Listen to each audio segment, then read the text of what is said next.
எங்க தான் இவங்க கண்ணுல பட்டுச்சுன்னே தெரியல. இந்த இலைய பார்த்த உடனே அப்படியே பறிச்சுட்டு வந்துட்டாங்க.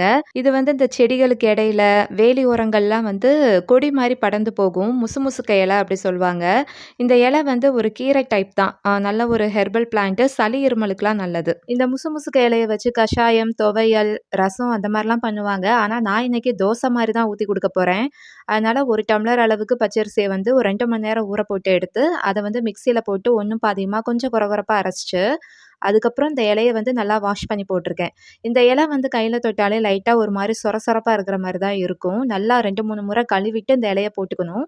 கொஞ்சம் காரத்துக்கு ஏற்ப மிளகு பொடி, சுக்கு பொடியெல்லாம் போட்டு அரைச்செடுத்து, தேவையான அளவுக்கு உப்பு போட்டு மிக்ஸ் பண்ணிட்டு, எப்பவும் போல தோசை ஊத்துவோம்ல, அதே மாரி ஊத்தி எடுத்தா பார்க்கவே கிரீனிஷா சூப்பரா இருக்கும்.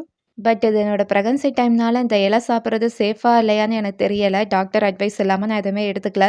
ஸோ, அதனால நான் சாப்பிடல. பாப்பாவுக்கும் அவங்களுக்கும் மட்டும் ஊத்தி குடுத்தேன்.